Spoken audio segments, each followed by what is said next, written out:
Amigos y amigas del Museo de la Ligua, bienvenidos a las charlas del mes que estamos desarrollando junto a todos ustedes.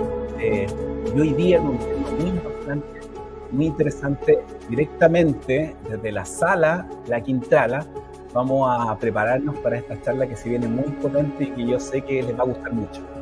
Vamos a presentar La Quintrala, este personaje histórico que sin duda es uno de los personajes más importantes de nuestra historia, muy controversial, con muchos mitos, mucha leyenda, pero a la vez también con un sustento de realidad en nuestra historia de Chile, que vamos a tratar de dilucidar esta tarde junto a nuestra gran invitada que tenemos a continuación. Yo la voy a presentar. Ella es Bernardita Elith Concha, es académica e investigadora, tiene un doctorado en licenciatura en hispanoamericana, doctorado en licenciatura hispanoamericana y chilena de la Universidad de Chile, ahí sí. Sus intereses de investigación se centran en los estudios coloniales y la reelaboración contemporánea de íconos culturales de ese periodo. Además, explora las intersecciones entre el derecho y la literatura, así como entre la literatura y la historia. Actualmente está llevando a cabo una investigación postdoctoral en la Universidad Católica de Valparaíso en torno a las actualizaciones literarias de la figura de la Quintrala en relación a los juicios que se siguieron a Catalina del Río Lisperger en el siglo XVII. Ha publicado el libro Configuraciones de lo colonial chileno, la narrativa Justo Abel Rosales. Bienvenida al Museo de la Ligua y esta charla que realizamos. Muchas gracias por asistir. No, muchas gracias por la invitación. Me hace ilusión hablar de estos temas aquí contigo. Genial. Bueno, una época que me gustaría empezar a dar ambiente y empezar como a hablar del contexto de esta época para toda la gente que nos sigue. Un contexto colonial, éramos una colonia de España, una capitanía general. Hace muy poquito los españoles habían perdido una gran guerra, que el desastre de Curalaba, para los mapuches la victoria de Curalaba, en una guerra con la frontera que se estaba dando muy fuerte, con una realidad colonial que estaba la esclavitud presente. Durante más de 200 años, más de 11 millones de esclavos fueron sacados de África, y con la Iglesia Católica liderando en lo político y en lo social. ¿Cómo me puede ayudar más en contextualizar esta época para que la gente vaya entendiendo de qué época estamos hablando y cómo era la época colonial para toda nuestra gente? Bernardita. Bueno, para mí yo trato de pensar el periodo colonial desde el lugar de las castas, ¿no? En esta época no hay en estricto rigor clases sociales, pero lo podemos imaginar como en ese sentido. Es una sociedad de castas. Eso quiere decir que las personas, podríamos decir como coloquialmente una sociedad pigmentocrática, ¿no? Según Exacto. El color de tu piel, digamos, el lugar que ocupas en la sociedad. Y en ese sentido, para entender una figura como Catalina de los Ríos Lisperger, hay que entender su contexto familiar, me parece. Y ella no pertenecía a cualquier familia, sino una familia riquísima, los Lisperger, ¿no? Que no eran solo personas muy ricas, sino, como suele ocurrir también hoy, las personas muy ricas ocupan los puestos políticos también. Uh-huh. Y ocupan el espacio de la Real Audiencia, y ocupan las gobernaciones. Entonces, pertenecer a esa familia ya implica hartas cosas. Ahora, igual es interesante porque en esa pirámide que enseñan como en el colegio, ¿no? Que está uh-huh. arriba las personas blancas y abajo mestizas y tal, hacia abajo. Bueno, Catalina de los Ríos Lisperger en realidad no era una mujer blanca. Obviamente no hay personas blancas ni negras en este mundo, pero construida como blanca, sino que ella tenía una abuela, una cacica, la cacica de Talagante. Entonces ella en realidad era una mujer mestiza. Pero su familia formaba parte en realidad de la cúspide de esta pirámide. Entonces, para pensar el siglo XVII hay que pensar también en el poder y en el dominio, ¿no? Y en una legislación que es muy distinta a la de hoy día, en que quién eres y lo que puedes hacer está determinado por muchos factores, entre ellos la casta a la que pertenece. Perfecto. Hablemos un poquito más de la familia, porque es realmente uh-huh. interesante. Por línea materna está todo el tema de los Lisperger, ¿cierto? Los Lisperger es la línea paterna. Disculpa, por la línea paterna sí, están los Lisperger y están los Flores, sí. Que tiene que ver un poco con este linaje también, como que tú comentabas, que tiene que ver con los incas, que tiene que ver con sí. estos caciques que estaban acá. Y comentaban también que la nobleza inca, al ser descendiente español, tú pasabas a ser español. O sea, ellos reconocían esta nobleza en los indígenas me imagino por interés económico asociado, y por parte materna, es una familia de Los Ríos que al parecer acompañó a Pedro Valdivia, recibió grandes mercedes de tierra, Sí. y así se configura esta Sí. figura de la Catalina. Sí, justamente, bueno, en la familia de Catalina de los Ríos hay como, si lo queremos pensar en términos de razas, que son formas antiguas de pensar la sociabilidad, pero en esa época hay españoles como su marido y como su padre, hay alemanes como su abuelo y bisabuelo, y está la cuestión indígena, que hay cierta como discusión en torno a la cuestión inca, pero claramente su abuela era Elvira la cacica de Talagante, que se emparejó porque no se casaron con un alemán. Entonces está mezclada en ese sentido, por eso Vicuña Maquena habla de ella como una mestiza de manera peyorativa. Pero al igual que hoy día no es lo mismo ser mestiza y rica y poderosa y encomendera que ser una mestiza pobre. En ese sentido nos damos cuenta que el color de la piel está construido ideológicamente, tiene más que ver con el poder, ¿no? Porque es una familia mezclada, pero que ostenta como el poder. Entonces se habla también del concepto de blanqueamiento, ¿no? Son familias blanqueadas, que de una u otra manera la herencia indígena, que se rescata después literariamente, pero está como oculta de alguna manera. Sobre todo el mundo afro, me imagino que era muy invisibilizado en esa época. Sobre todo, sí. ¿Eran castas rígidas? ¿Había movilidad social en esa época? Sí había. Porque es uno de los grandes mitos de la colonia, que eran estructuras sociales rígidas. No era rígido. De hecho, aquí tenemos el caso de una mujer poderosísima que era mestiza. Ahora, respecto a la afrodescendencia y esclavitud, en esta época la esclavización es legal y los castigos físicos son legales. Sin embargo, hubo muchas personas afrodescendientes que pagaron su propia libertad a través de la manumisión, o que pagaron la libertad de sus hijos e hijas, o que obtuvieron su libertad de sus amos y amas. Es decir, la movilidad en el mundo colonial existe, está documentada, pero dentro más o menos como de unos estamentos así diferenciados. Bueno, como hoy en día. Como hoy en día. Sí, como hoy en día. Perfecto. Yo sé que tú has investigado y tuviste acceso a documentos inéditos de Catalina Ríos Lisperger, y por ahí quiero hacerte la segunda pregunta. Dentro de los nuevos hallazgos judiciales que han surgido recientemente en tu investigación, ¿cómo estos descubrimientos han cambiado o han enriquecido la comprensión de la historia de esta mujer, Catalina de los Ríos Lisperger? Claro, tendría que partir por otro lugar, ¿no? El texto más conocido en torno a ella es un folletín. Originalmente fue un folletín, esto quiere decir una publicación por entrega en el diario El Ferrocarril, que es el libro Los Lisperger y la Quintrala de Benjamín Vicuña Maquena, de 1877. Este historiador la pone en la historia de Chile. Es el que, según se ha dicho, aunque yo no estoy de acuerdo, inventó a la Quintrala, más o menos. Entonces publica que fue intendente, bueno, un gran personaje, Benjamín Vicuña Maquena. Ahí se está viendo el diario, El Ferrocarril, es el diario con mayor tiraje a finales del siglo XIX, y bueno, por ahí aparece también la imagen del detalle, ¿no? Aparece en 1877 este folletín. Y básicamente yo te diría que las escritoras y los escritores del siglo XX, bueno, ya XXI, incluso las teleseries, ¿no? Todos remiten como a este folletín. Entonces, cuando yo empecé a estudiar la Quintrala, que partí no por el siglo XVII, partí por el siglo XXI, leyendo novelas históricas, llegué a Benjamín Vicuña Maquena. Y esa era la imagen, básicamente, de esta mujer malvada, bruja, ¿cómo podríamos decir? Que tenía muchos amantes, ¿no? Y que los asesinaba. Una criminal, esa es la figura, ¿no? Una criminal. Mira, Bernardita, déjame leerte algún extracto que estamos justo en la biografía de Benjamín Vicuña Maquena. Lo tenemos, y lo resumo. Dice Catalina de los Ríos Lisperger, de psique enfermiza, amante sangrienta, parricida, patrona inmisericorde, hechicera, una suerte de mito, perversidad femenina. Sí, así esa es la imagen. Y la imagen que construye Vicuña Maquena va a ser la imagen, como la cristalización, digamos, de la imagen de la mujer mala, como si podemos resumir. Pero en el fondo hay intereses ideológicos. Benjamín Vicuña Maquena está tratando de dejar atrás, ¿no?, el periodo colonial y construir el Estado Nacional, ¿no?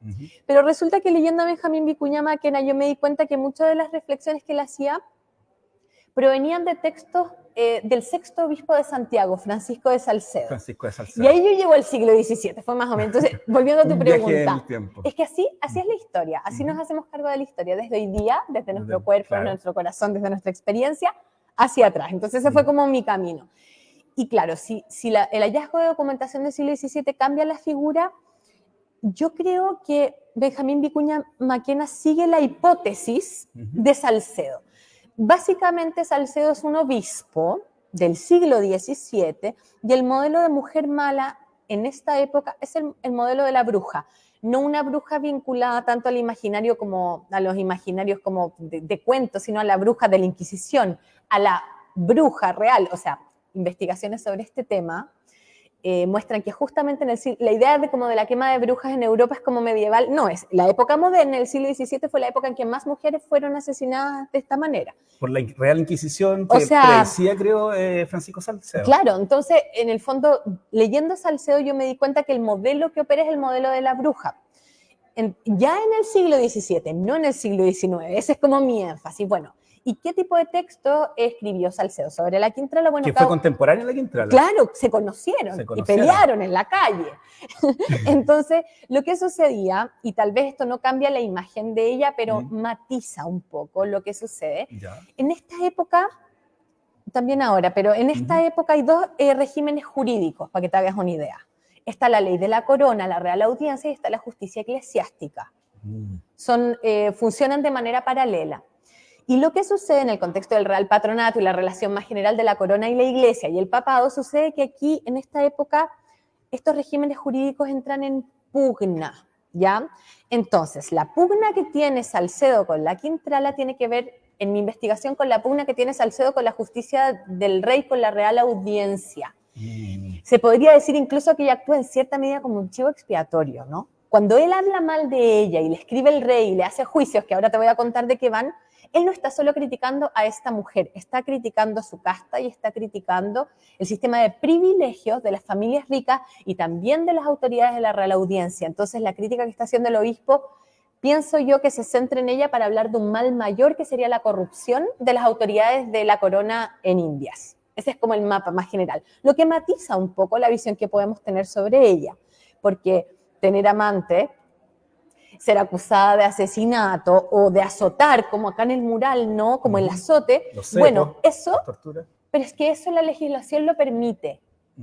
Fue la que estaba dentro de la ley. Está dentro de la, no la sevicia, que sería como el exceso, pero el castigo físico estaba permitido por la ley. Entonces hay como muchos factores, pero pienso eso, que la lectura de los documentos revela que hay tensiones mayores entre figuras del poder, más allá de ella como figura individual, ¿no? Así lo podría ver yo. Entiendo. Salcedo es interesante también porque es Catalino Ríos Lispberger se encuentra o se enfrenta al poder dirigido por una sociedad patriarcal, que más patriarcal que la Iglesia Católica, y al parecer tenía conflictos con Salcedo también, o era la excusa, por el tema de los indígenas, por el tema de cumplir ¿cómo se llaman los mandatos que da la Iglesia? Por ejemplo, el Concilio de Trento, él venía de esta gran reforma de la Iglesia, pidiéndole los sacramentos, ahora me acordé, los sacramentos, al parecer eran esclavos que trabajaban los domingos, entonces al parecer el conflicto parte por el maltrato a sus trabajadores y por no permitirles ir a misa, casarse, bautizarse, etc. ¿Tiene algo de eso o te quedas con la tesis del poder y de este chivo expiatorio con la monarquía? Yo creo que como cualquier fenómeno es complejo y no tiene una sola respuesta. Desde los movimientos más feministas se rescató mucho, como yendo a la primera parte de tu comentario, se rescató mucho la Quintrala en los 90, cuando terminó la dictadura cívico-militar y toda la época como rescatar a la Quintrala como protofeminista, como una mujer empoderada en el sentido de estar en poder económica y sexualmente, y se rescató mucho su figura como desde la crítica literaria feminista, yo tomo distancia de esa posición, ¿no?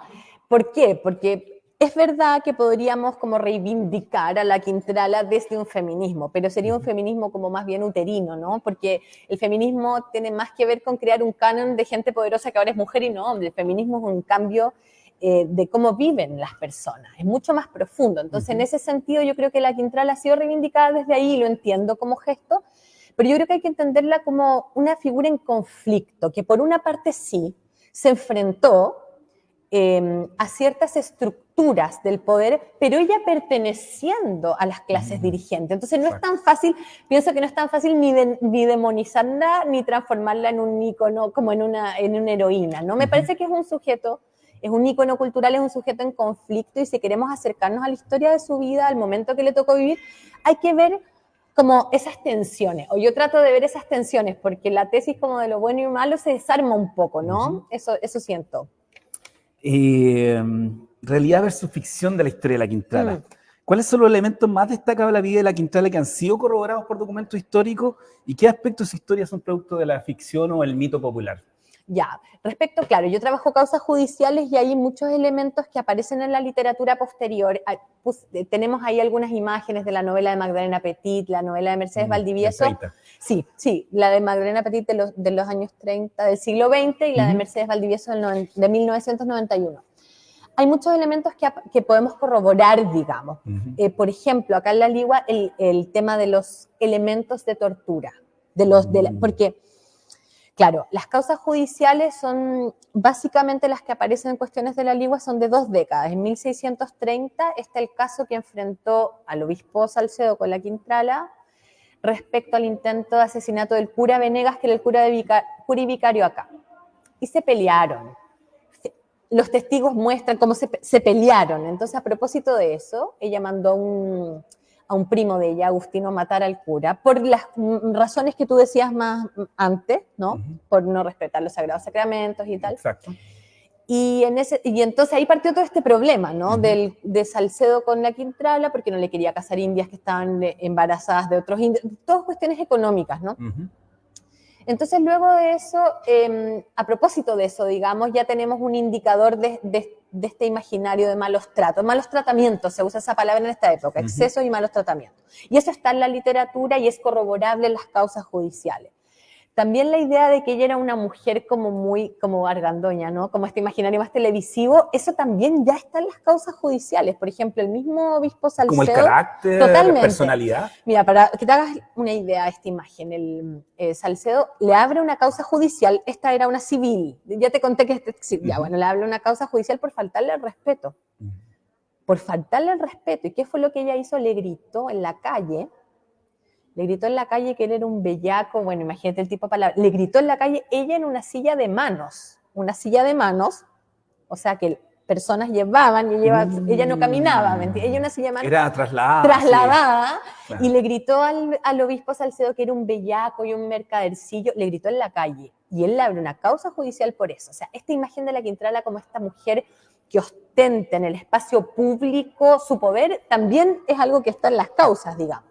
Entonces, varias de las cosas como del imaginario en torno a ella ya están presentes desde los textos del siglo XVII, pero aquí yo me dedico a la literatura y te tendría que decir que esas causas judiciales también son textos literarios. Exacto, representaciones. Son representaciones. La verdad sobre lo que ocurrió no la vamos a saber nunca, pero sí te podría decir que muchos de esos elementos ya están documentados, textualizados, narrados en estas causas del siglo XVII.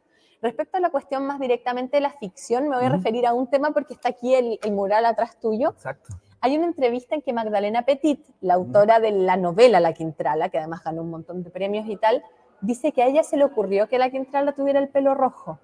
En Benjamín Vicuña Maquena no está. Aparece ese detalle. Y en la documentación, Benjamín Vicuña Maquena sí hace descripciones físicas de ella. Sí.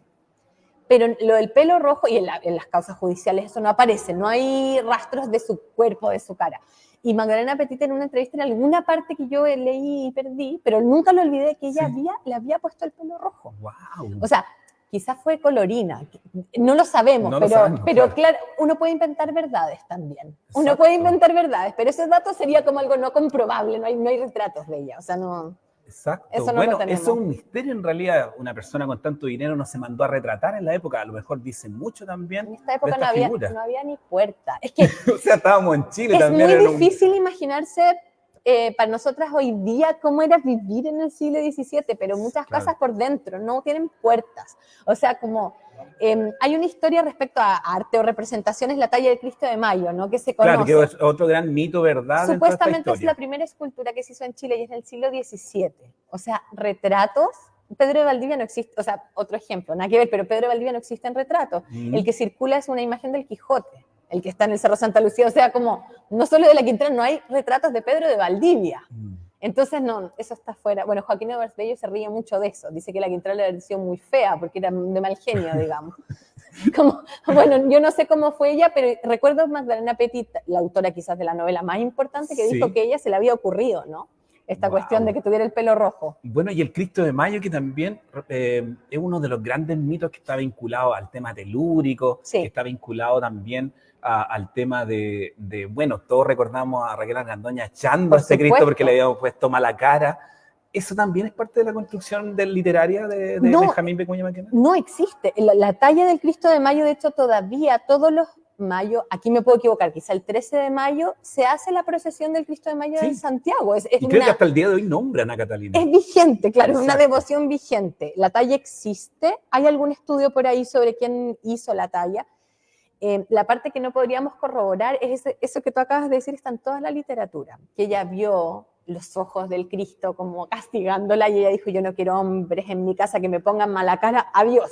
Pero eso tampoco tenemos como con documentos de época como corroborarlo. Pero es muy probable que después del terremoto, creo que fue en el, no me acuerdo, el 47 quizá, soy un poco mala con las fechas, pero en la mitad del siglo XVII, es muy probable porque la casa de Luis Perger estaba al lado de la iglesia de los Agustinos. Sí, eso sí, Agustina con Moneda era la casa del papá de Catalina. Claro, entonces si tú me preguntas, ¿es probable que en un contexto de arreglos de la iglesia han llevado la talla? Sí, es probable, pero ahí como que tampoco... De hecho, dicen que está al frente de la iglesia de los dominicos, que tenía un acceso prácticamente directo de los Agustinos, que la casa que está Moneda con... En eso, al frente está la iglesia, entonces tenían acceso a esa iglesia. Bueno, porque la relación entre la orden de los agustinos y la familia Lisperiger era muy estrecha. Esto también es importante por las redes del poder. El obispo tenía pugnas también con las órdenes religiosas, entre ellas con los agustinos. Las órdenes religiosas todavía, y en ese entonces aún más, son como partidos políticos. No, pero en serio, o sea, como el peso económico y político que tienen es muy grande y ahí había como una cercanía entre la familia Lisperiger y la orden de los agustinos. Y también, bueno, la casa, y de hecho ahora es como un almorzadero, es como un casino. Sí, wow. Sí, de hecho, es como una casa que y la gente lleva, aquí la Quintrala, tiene algo escrito parece, pero yo estaba ahí, sí. Bueno, está ahí. Aprovechando esta respuesta, igual esa era la casa de Santiago, que yo tengo aquí el dato de Santiago para que nos imaginemos la época, eran 500 casas en 1626 y eran 11.000 habitantes que tenía Santiago en esa época. O sea, la capital del reino muy pequeña. Una de las casas principales era de Agustina con Moneda, que es la casa de la Quintrala. Bueno, toda esta merced de tierras que lo hereda por su papá, don Gonzalo Ríos, que es Bailongo Toma, la hacienda de la Ligua, eran parte de la parte oriente de Santiago. Sí, lo que es hoy día la comuna de La Reina. De La Reina. El sur es parte de la Sexta también. Sí. O sea, era un gran territorio. O sea, ahora no podemos imaginar la cantidad de tierras que ella heredó y la cantidad de poder que tenía. Increíble. Sí, bueno, y no tiene descendencia. Ese es un tema como que interesante. Los Lisperiger, bueno, tú sabes, nuestro sistema de apellidos es patrilineal. Los apellidos de las mujeres se pierden y los de los varones permanecen, ¿no? No hay descendencia Lisperiger en Chile. No existe. Catalina de los Ríos tuvo un hijo que murió a temprana edad y no tuvo descendencia, lo que es interesante en términos económicos también, ¿no? No hay Lisperiggers actualmente, y sí eran dueños de todo, La acumulación del poder era brutal y hoy día también. Reminiscencia. Bueno, la época colonial a mí me encanta porque nos marca muchas identidades del presente, desde la cultura, desde el aspecto económico. Es realmente fascinante. Pero sigamos conversando. El impacto cultural de la Quintrala. Bueno, todos sabemos. ¿Cómo influyó la figura de la Quintrala en la cultura popular chilena? ¿Y qué obra literaria, artística o de cine destacaría han contribuido a perpetuar esta leyenda? Sí, bueno, yo creo que la mayoría de las personas en Chile no conocimos a la Quintrala leyenda de Benjamín Vicuña Mackenna y menos legajos coloniales. La conocimos mirando a la Argandoña, la gente más grande, y la gente más joven, supongo, a Claudia Di Girolamo. Claudia Di Girolamo, sí. Claro. Es decir, es interesante yo para pensar la Quintrala como figura uso el concepto de icono cultural, que es un concepto de Rolén Adorno, porque los iconos culturales son figuras que quizás a partir de las cuales se construyen imaginarios en torno a la social, aunque se pierde un poco como la historia, ¿no? Entonces, la Quintrala como ícono cultural es muy conocido fuera de los ambientes como incluso universitarios, escolares, es un personaje que circula en gran medida por la presencia que tuvo en televisión, porque hay estas dos teleseries, ¿no? En los 80 la de Argandoña y en los 2000 la de Claudia Di Girolamo. En los años 50 Hugo del Carril, el argentino, hizo una película sobre la Quintrala que está disponible, yo la vi en YouTube, o sea, está buena la Quintrala. ¿En qué año, disculpa? El 55, creo, ¿sí? O en esa década. ¿Blanco y negro? ¿Color? Claro. Blanco y negro. Claro. Hugo del Carril, a ver, no, blanco y negro. Hugo del Carril, que si mal no recuerdo es Ana María Lynch, quien hace Quintrala, pero ese material está. Entonces, en el siglo XX, ¿no? Claro, ahí está Ana María Lynch, claro, está en pantalla. En el siglo XX es a partir de los medios de comunicación masiva, ¿no? Pero remontándonos a un público anterior, el folletín es muy importante pensar que el libro de Benjamín Vicuña Maquena no es un libro, es un folletín. ¿Qué quiere decir esto? A finales del siglo XIX en Santiago casi nadie sabía leer y escribir, eso se ha cambiado. ¿Y cuál es la diferencia de que el texto haya sido publicado en prensa y no en un libro? El acceso. Públicos lectores amplios. Si tú piensas, existe para esta época lo que se ha denominado la escucha bien informada. Tú podías acceder a los contenidos de un diario aunque no supieras leer y escribir. ¿Por qué? De un ejemplar de diario lee una persona que sabe leer a un grupo de personas que quizás no saben. Por lo tanto, la Quintrala, como Benjamín Vicuña Maquena lo publica su historia como folletín, eso tiene mucha relación con las teleseries contemporáneas, si lo piensas. Estamos pensando no en públicos especializados, sino en públicos amplios. Tendríamos que poner un poquito de comillas para pensar en masividad a fines del siglo XIX, pero públicos amplios. Entonces, respecto como a la idea o al imaginario en torno a la Quintrala, yo creo que la Quintrala es una figura como que nos hace sentido desde acá. Nos hace sentido porque es una figura encantadora, como pensar en una mujer con ese nivel de poder en esa época, ¿no? Y también construida como una mujer hermosa, que es toda otra discusión, digamos, me parece una figura atractiva, pero sobre todo yo pondría como el énfasis en los espacios en los que ha circulado su historia, en un folletín, en teleseries, entonces, bueno, y en la misma época del siglo XVII, las cosas que pasaban en la audiencia, fíjate que salían de la audiencia, eran copuchas, rumores. Me imagino, o sea, hasta el día de hoy conectamos fallos judiciales en esa época. Ya, esto es lo mismo. Sí. Vicuña Maquena dice que cuando la gente se agrupaba fuera de la audiencia a escuchar las noticias, esto es copuchas, rumores. Entonces, al parecer hay algo de interesante, de cautivador en este personaje, en esta historia que siempre ha sido como de conocimiento, como no especializado, ¿no? Como que anda circulando, me parece. Y de las figuras coloniales del periodo colonial en Chile, ¿cuántas podríamos mencionar? ¿5? Como quienes no se dedican, suerte, claro. Como realmente son muy pocas. Entonces, el imaginario de ella está construido mucho desde los medios de comunicación masiva y desde el folletín de Vicuña Maquena. Y también he visto, bueno, dentro del mundo paranormal se habla mucho de las casas en Santiago, he visto muchos programas que han destacado, que fantasmas. Como en la televisión, ¿no? Sí. Hay a nivel local también, y quiero que el público me ayude también a ver si me puede comentar leyendas locales en torno a la Quintrala, bueno, que se escuchan todavía las cadenas de los afro, el lugar donde se ponía a mirar desde Leyera, Catalina, el mismo mito que te comentaba que lo rescató el historiador, el Carlos, se me olvidó el nombre, un cariño más, el que trabajó el mundo afro acá en la zona, habla también de la quebrada del Negro, que está en la cuarta región, que habla de una fuga de esclavos. Entonces, al parecer también en lugares, como tú dices, ha permeado hasta el día de hoy esa leyenda. Lo mismo, la misma interrupción de la señal, Alejandro aquí, llegando aquí al ingenio que es prácticamente inexplicable. Bueno, tantas cosas que se aluden todavía contemporáneamente a la Quintrala y que tiene que ver mucho con los mitos y leyendas. Sí, o sea, yo creo que hay una historia interesante que se vuelve a contar, pero yo trato de pensar y sentir por qué esta historia nos sigue pareciendo interesante hoy día. Y yo creo, honestamente, que tiene que ver con un trauma, porque el ejercicio del poder, la fuerza y el dominio sobre los cuerpos de las otras personas es algo serio. Y me parece que de una u otra manera, como volver a narrar esta historia, porque si tú lo piensas como ícono cultural, ya, se le hicieron estos juicios tal en el siglo XVII, Benjamín Vicuña Maquena, y no fue el único, hay como 6 textos de historiadores, Amunátegui, Creciente Errázuriz, son un montón del siglo XIX, vuelven a narrar, y después el corpus que yo estoy trabajando es de 25 obras literarias. Entonces yo trato de responderme, no lo logro, pero la pregunta es como, ¿por qué volvemos una y otra vez a la historia de esta persona? Exacto. Y mi respuesta sería porque necesitamos reelaborar un trauma. Y claro, en esta sociedad patriarcal, como tú decías, tal vez es mejor, es más fácil, digamos, no es mejor. Tal vez es más fácil demonizar a una mujer que a un varón, no lo sé, pero necesitamos reelaborar un trauma que tiene que ver, como te decía, con el ejercicio de la violencia. Entonces, volver a la Quintrala es repensar el periodo colonial y, sobre todo, repensarlo como un espectro, como un fantasma que vuelva a aparecer. Porque esa historia es una historia de hoy día, porque los Lichtenberger no se llamarán Lichtenberger, tendrán otros apellidos, pero están ahí. Y son pocos, y nosotros somos muchas personas. Entonces, volver a su historia para mí es tratar de darle sentido a un trauma racial, si tú quieres, por el maltrato de indios e indias de encomienda, de personas, tú diste el dato, de personas esclavizadas, es reelaborar ese trauma, ¿no? Y tratar de ponerle nombre, color de pelo y rostro al mal también. Entonces, en ese sentido cumple un rol, me parece, la literatura o los medios de comunicación masiva, de repensar estas figuras y para tratar de entender nuestra historia, que es una historia dolorosa, que es una historia de despojo, que es una historia de violencia. Sin duda.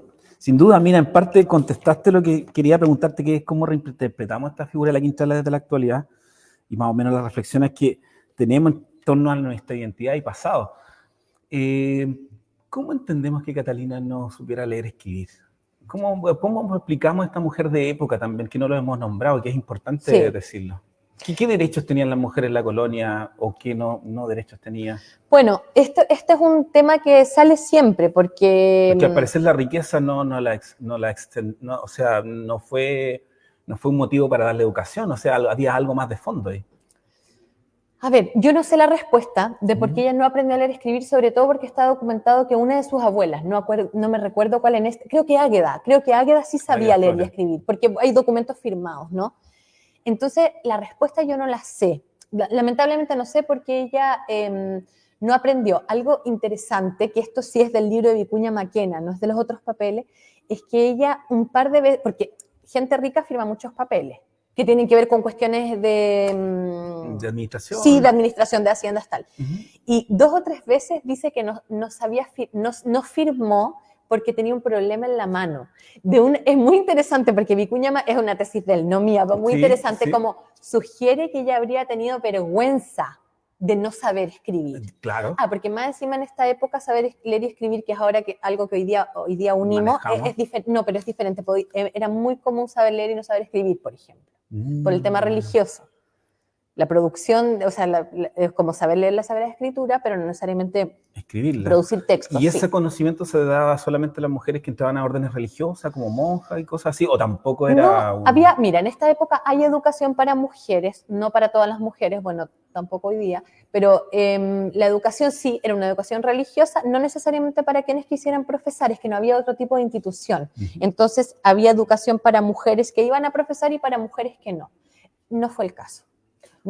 Ella no fue educada, pero llama la atención, siendo una persona con tanto acceso, que no haya sabido escribir y leer, como por ejemplo sí lo hizo su abuela Águeda. Pero este dato de Vicuña Maquena, que ya habría como mentido, ¿no? Que le dolía la mano y tal, como hubiera escondido un pudor, yo no sé, no Pero sé. interesante, porque analizamos casi como la cabeza, la psique de Catalina. Sí, no sé, yo creo que tal vez no lo necesitaba. O sea, mi lectura, no la de Vicuña, tal vez no lo necesitaba. Hay otro dato interesante que me dio vuelta mucho, que es en el Testamento, que es una de las grandes fuentes históricas donde se ha sacado mucha información en torno a las películas, porque hablan un poco el contexto de las cosas materiales que ella manejaba, y sale como el tema de los esclavos. Y al parecer ella tiene una preocupación al final de su vida, porque el testamento creo que lo hace meses antes de morir, o sea, 3 o 4 meses antes de morir deja su testamento, y se ve un cuidado y una preocupación especial por los esclavos. Algunos, no sé si les da la liberación o los deja en buenos cuidados, y esa imagen como que conflictó un poco esta imagen de la mujer castigadora, la mujer que abusaba de los indígenas. ¿Cómo equilibramos esto? Sí. ¿Era un No. impulso de todos los latifundistas, Sí, de como todos. comentábamos? Y no solamente, es súper interesante, los testamentos en esa época, a diferencia de ahora, los hacían todas las personas, bueno, no sé, la gente rica hace testamento hoy en día, ¿o tú tenés hecho tu testamento? No tengo En general hecho no testamento. hacemos, ¿verdad? No. Es un género, es súper interesante porque en esta época hasta las personas esclavas indias hacen testamento. ¿Por qué? Porque el género, porque es un género de la escritura, el testamento en esta época, a diferencia de hoy día que solo se ocupa de... tiene cláusulas, digamos, materiales, en esta época tiene cláusulas pías y materiales. Eso quiere decir que una parte del testamento tiene que ver con cuestiones religiosas, encomendar el alma a Dios y ese tipo de cosas, y otra como de herencia de bienes. Hay unos estudios preciosos sobre testamento. Entonces aquí podríamos desmitificar algunas cosas. Okay. El testamento de Catalina es el testamento de alguien muy rica, no es excepcional. Se ha querido ver en este testamento como, por ejemplo, que se manda a hacer, no me acuerdo la cifra, pero miles de misas Claro. cantadas con el cuerpo presente. Bueno, eso hacía la gente rica, no solo ella.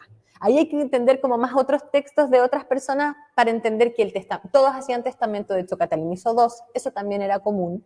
Se hacía ¿Tiene 2 testamentos? Sí, pero esto es muy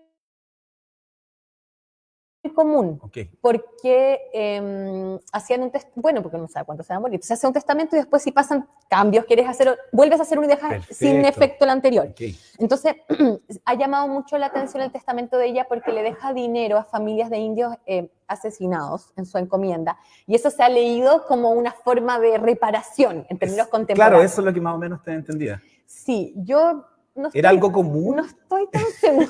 No lo sé, no estoy tan segura. Era una tipo claro, que estaba arrepentida, de bondad de Catalina. No sé, o que estaba muy arrepentida, entonces se mandó a hacer muchas misas cantadas. No, yo creo que yo pienso que eso no es tan excepcional. Al igual que la figura de ella con el látigo en la mano, igual como su maltrato a las personas esclavizadas que le pertenecían, porque aunque suena horroroso, le pertenecían jurídicamente. Creo que en ese sentido, como la mujer maltratadora, no es tan excepcional si la ponemos en comparación con otras encomenderas y encomenderos, porque además, es importante decirlo, había mujeres encomenderas en esta época. Para el caso chileno, Inés Suárez, ni siquiera heredó sus encomiendas. Ella era encomendera de derecho propio. Hubo mujeres encomenderas y eso se está empezando a investigar para otras zonas también. Entonces, ella en tanto encomendera me parece no tan excepcional. Se entiende como que, como decía al principio, la ley permitía, bueno, los azotes se permitieron hasta hace como media hora en la legislación chilena, entonces eso es parte como de la legislación. Y el testamento, claro, parece muy abultado y exagerado, pero es un género que todas las personas en esta época hacen y que es muy común que tenga como ese tipo de estructura. Súper. Llevamos 38 minutos, yo sé que es un tema apasionante y Alejandro, yo creo que es el momento de ver preguntas, si es que hay de la gente para tener un feedback, porque yo sé que es un tema apasionante. Y Leo, a ver, vamos con la primera, a ver, vamos a mostrar la primera. La consulta. ¿Qué es lo más que te ha llamado la atención de la Quintrala? ¿Qué te motivó a realizar tus investigaciones sobre ella? Y ahora aprovecho de complementar la pregunta. Tú estuviste en Sevilla, tuviste acceso. Cuéntanos también esa experiencia de acceder a fuentes históricas en España. Esto partió porque yo era ayudante de un proyecto de investigación y me mandaron a leer novelas históricas de tema colonial. Y lejos el personaje que más aparecía era la Quintrala y me fascinó. Me fascinó. Y luego, claro, fui a Vicuña Maquena y Vicuña Maquena hablaba de juicios que se habían perdido y terminé en Sevilla. Y encontré, bueno, causas que se conocen y causas inéditas también. Pero mi pasión por la Quintrala es como mi pasión por el pasado, por la historia. Al final, la Quintrala es una excusa para mí, para pensar cuestiones. Mañana será otro personaje, la monja Alférez, otros personajes. Pero pienso que es una excusa para meterme en el pasado, como un poco decía, como para pensarme a mí misma al final, como pensar mi identidad, o nuestras identidades, como desde dónde vienen, y creo que la Quintrala fue una puerta posible, como por ahí viene como mi interés, yo creo. Bueno, y sí, terminé en Sevilla, en el Archivo de Indias, buscando legajos antiguos. ¿Quedan más cosas en eso? ¿O rajuñaste solamente? ¿O es eterno. Acotaste todo? No, de hecho a mis estudiantes yo les digo, háganse colonialistas, vayan a los archivos, en los archivos hay mucho, en el Archivo Histórico Nacional hay mucho inédito. No sé si sobre la Quintrala podría ser, mi investigación no es para nada exhaustiva, me demoré más de 10 años. Tengo lo que encontré, pero habría que dedicarle una vida, ¿no? Claro. No, y en Sevilla seguro que hay más cosas. No, totalmente se podría seguir investigando. Sí. ¿Por qué llegan a Sevilla? ¿Por el tema del Consejo de India? Sí, justamente. Bueno, ¿por qué llegan a Sevilla? Porque funciona como un tribunal de...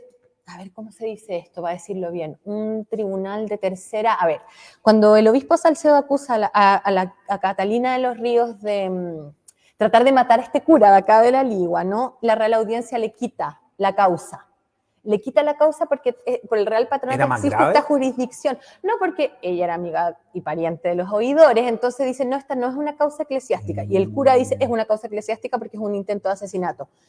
De un cura hacia otro cura. Es una causa eclesiástica. Y la audiencia dice, no es una causa civil porque es un intento de asesinato. Y en este tira y afloja entre autoridades, la audiencia le quita al obispo la causa, bueno, le acusa de hacer fuerza, se la quita. ¿Y qué hace?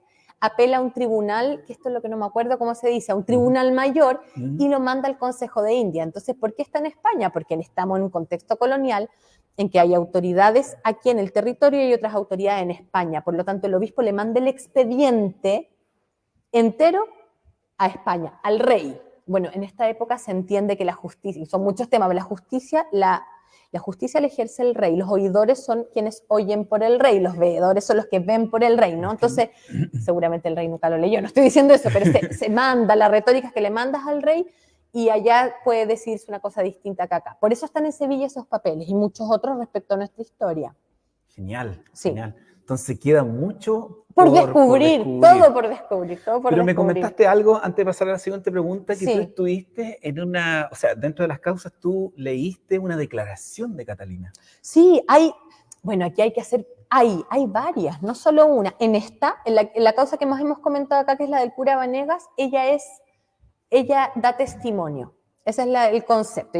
Bueno, es súper divertido porque el cura la busca y ella se esconde.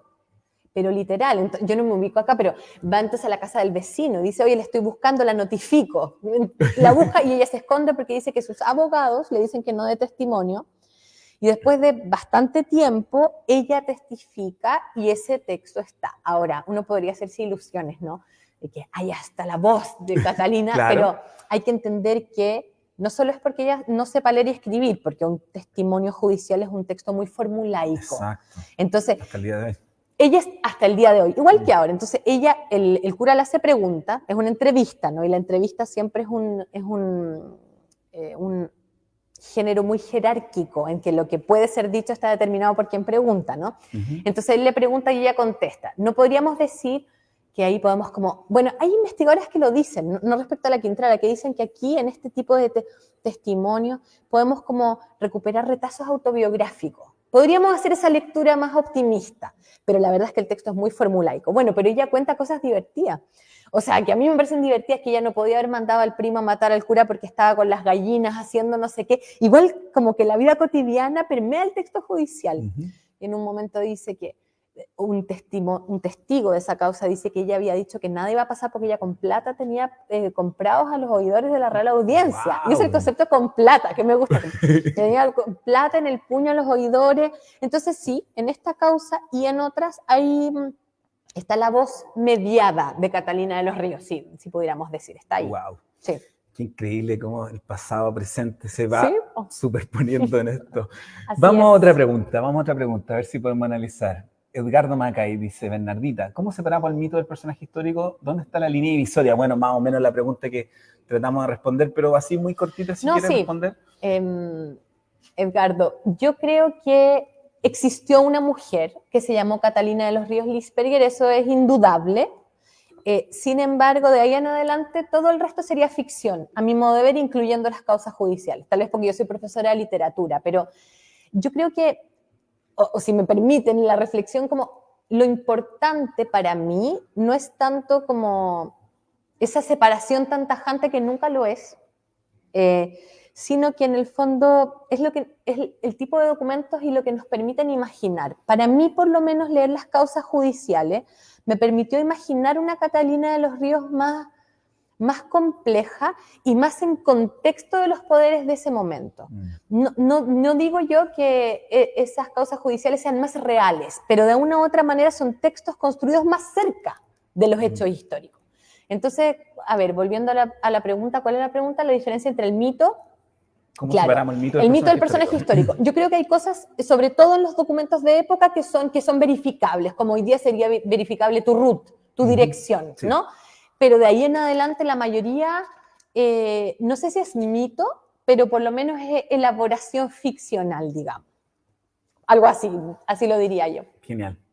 ¿Alguna otra consulta? Carlos Castillo Mira, dice... alguien, sí, lo de la señal de internet, ¿no? Sí, dice... Ah, no, esa era otra.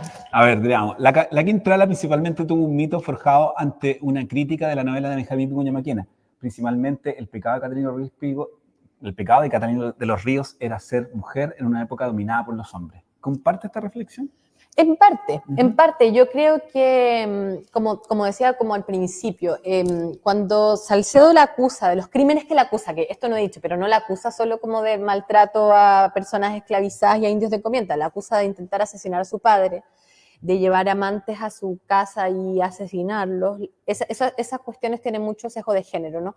La acusa de faltarle el respeto. Como, me parece que sin o sea, un paquete. Sí, un paquete gran completo. Paquete Sí, pero hay un tema de género. O sea, sin lugar a dudas, el chivo expiatorio es más fácil que sea ella que sea, un ejemplo cualquiera, uno de sus tíos, Pedro Lisperger, el pendenciero, ponte tú. Entonces, hay un tema como de género.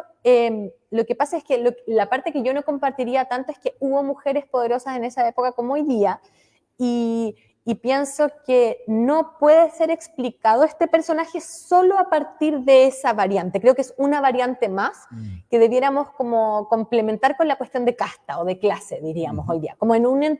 como intersectan, digamos, distintas formas. Porque podríamos pensarla como mujer, es decir, como oprimida, en términos como patriarcales, pero también la podemos pensar como una mujer rica, dominante, que ejerce el poder y la violencia sobre los cuerpos de las otras personas. Entonces, como que es un personaje en tensión en ese sentido. Súper. Otra pregunta más. Yo tengo una pregunta, pero vamos a privilegiar. Qué interesante, gran investigadora Bernardita, dice Elizabeth Soto Wilson. Muchas gracias por esos buenos comentarios. ¿Alguna otra? En la localidad de Ingenio se corta la señal de radio y teléfono. No, bueno, algo mejor. de los mitos locales que estábamos hablando. Esta unidad de Bernardita, muchas gracias. ¿Qué más? Eso. Una consulta, bueno, ¿sí? Ya cerrando ya esta entrevista, el tema de la brujería, de este vínculo, yo creo que puede ser el vínculo que tenía con el mundo indígena, que ella se podía mover con estos dos mundos, el contacto con el mundo afro, no sabemos también los indígenas locales acá si tenían algún culto que ella tenía. Ella se movía más libremente al ser mestiza por estos mundos, por estas como visiones de mundo, que le permitía a lo mejor eso dar un sesgo para que alguien tenga como un argumento de decir ella era bruja. Mira, en los documentos, desde la perspectiva de los documentos históricos respecto a ella, hay una elaboración de ella como bruja, pero en términos muy generales. El obispo Salcedo en un momento dicen que él le gritó en la calle que hace mucho tiempo debía estar quemada. Esa frase para el siglo XVII es que es una bruja, pero específicamente más interesante que la Quintrala para pensar el tema de la brujería en esta época es su abuela, María de Encio, fue procesada por la Inquisición. Y es súper interesante el tema, es por estar a favor del aborto. ¿Sobrevivió a la Inquisición? Sí, sobrevivió, porque era una mujer muy rica, por eso te digo, era una mujer muy rica. Ese legajo yo no lo conozco el original, pero si a alguien le interesa, te digo ahora, en el libro de José Toribio Medina de la Inquisición en Chile está relatado este caso. María Encio es acusada por la Inquisición y la procesan por los siguientes temas: leer las líneas de la mano. Está puesto así, leer las líneas de mano y decir que si una mujer no quiere tener un hijo, que lo aborte, que le interrumpa el embarazo y por no sé qué otra cosa. Siglo XVII. Bueno, pero eso no es más que... O sea, claro, todo tiene reminiscencia. Pero un contexto obviamente eclesiástico, el derecho a la vida obviamente era... Y todavía es tema. Todavía es tema. Entonces, brujería, eso, en documentos está eso respecto a la abuela de la Quintrala. Respecto a los imaginarios en torno a la brujería y lo que dices tú como la relación con el mundo indígena, eso ha sido fuertemente elaborado en la literatura, en la novela de Magdalena Petit, pero sobre todo en la excelente novela de Mercedes Valdivieso, que se llama Maldita yo entre las mujeres, se elabora justamente, se imagina que esta mujer, en su calidad de mujer rebelde y de mestiza, hubiera tenido cierta cercanía con prácticas devocionales indígenas. Y eso se elabora también pensando muy en los 90 en hacer como entender que lo femenino en tanto marginal y lo indígena en tanto marginal pueden converger, ¿no? Es una apuesta política, finalmente. Y en la novela está hermosamente construido el personaje de Catalina como un linaje de mujeres rebeldes. Esa es una lectura que aparece, ¿no? Y vinculadas al rescate de los conocimientos ancestrales. Pero de eso, respecto a Catalina de los Ríos, yo no conozco documentación del 17, sí respecto a su abuela. Esa sería como la respuesta. Genial, o sea, ese sí. es como, de ahí se toma todo este tema del mito de la Quintrala bruja y quien practicaba estos como rituales. Pero no conozco yo acusaciones en contra de ella del siglo XVII, por esos temas no conozco, por eso te digo, pero lo de la abuela está ahí. Perfecto. Veamos un poco. Otra pregunta, dice, ¿la televisión de los 80 altera la percepción histórica o será un aporte a este gran personaje complejo?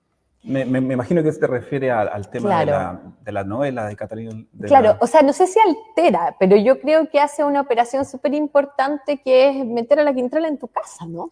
O sea, no sé si altera, pero funciona como un amplificador, ¿no? Y pienso que la idea, cuando uno dice Quintrala, uno se imagina Argandoña, como que no sé si altera, pero de todas maneras la construye y sigue mucho la tesis como de Vicuña Maquena de la mujer mala, digamos, no conocemos teleseries que reivindiquen como la bondad de la Quintrala, como que, pero me parece muy importante como la cuestión como de los más medias para pensar el personaje. Es un personaje mediático. Si uno googlea Quintrala y pone imágenes, salen como, puse una ahí como un... Ahí está, claro. Que vimos con mi amiga Tracy, que me vino a acompañar, que es como un dibujito animado, no, pero como un, no sé cuál es la palabra, como está lleno de cómics. Ah, bueno, había un cómic de la Quintrala. Ese. ¿Ves que es como de Tim Burton, así como... Justamente, eso comentábamos, ¿no? Como una Quintrala de Tim Burton, entonces, y ese es de época. ¿Ves? Entonces, de una u otra manera, como que hay imaginarios como muy amplios sobre la Quintrala, no solo como desde el terreno de los especialistas, ¿no? Y eso es importante también. O sea, se popularizó, cada uno reinterpreta esta figura, es una figura que ha trascendido el tiempo, que cada vez le damos interpretaciones nuevas, y obviamente nos tiene aquí conversando en la sala de Catalina Ríos Lippberger, en el lugar donde justamente estuvo esta zafra azucarera y nos vincula con la ciudad de La Ligua. ¿Alguna otra consulta, pregunta? Bueno, ¿cómo encontramos esta investigación? ¿Tú hiciste un libro? ¿Quieres publicar un libro? Cuéntanos ahora de tu trabajo académico y si vamos a poder leer algo tuyo a futuro. Claro, a ver, la investigación mayor que yo hice sobre causas judiciales, en que vinculo derecho y literatura, ¿no? Es mi tesis doctoral.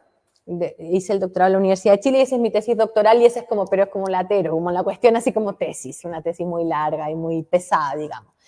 Y he estado los últimos años publicando algunos como artículos académicos de circulación más pequeña, pero fíjate que estoy preparando un libro para poder, lo que quiero en el fondo es que estas causas judiciales antiguas se sumen a esta cadena de actualizaciones del icono cultural Quintrala y que podamos pensar a la Quintrala desde Argandoña y desde Benjamín Vicuña Maquena y desde Magdalena Petit, pero también que la podamos pensar de estos documentos. Quiero sumar estas causas judiciales a las nuevas generaciones para que vayan construyendo. Sí, y a estas posibilidades de imaginar también. Si al final, para mí, por lo menos, como decía antes, no se trata como de la verdad, se trata de lugares desde donde imaginar.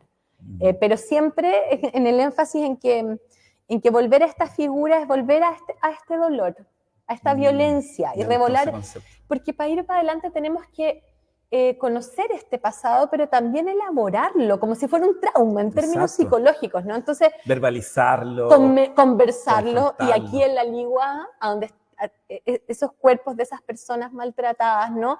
Me parece que es una historia de la que tenemos que hacernos cargo, más que para construir villana o heroína, para pensar la complejidad de nuestra historia, ¿no? Muchas gracias por tus palabras, muchas gracias por tu generosidad también. Este encuentro fue también el mismo encuentro que cuando encontraste al Jorge, cuando encontraste al Pedro, cuando estábamos elaborando esta sala, cuando estábamos viendo los objetos. Es muy difícil tener colecciones coloniales y por eso nosotros desde el arte quisimos contextualizar este ingenio que era esta gran zafra azucarera que éramos los principales productores de azúcar del reino. Por eso yo digo que esta historia tiene mucho que ver con nuestro presente hoy día en La Ligua, y Catalina más presente que nunca hoy en día. Así que te agradecemos mucho que hayas venido, que hayas compartido, que hayas sido tan generosa con este conocimiento. Esperemos seguir trabajando más a futuro. Tienes muchas ganas de compartir esto con estudiantes, con otros académicos. Seguramente vamos a hacer otra cosa más adelante, pero ya te agradezco el tiempo que te diste de visitar el museo y poder hacer esta charla. Muchas gracias. No, gracias a ti. Muy lindo estar aquí hablando de estos temas. Bueno, muchas gracias.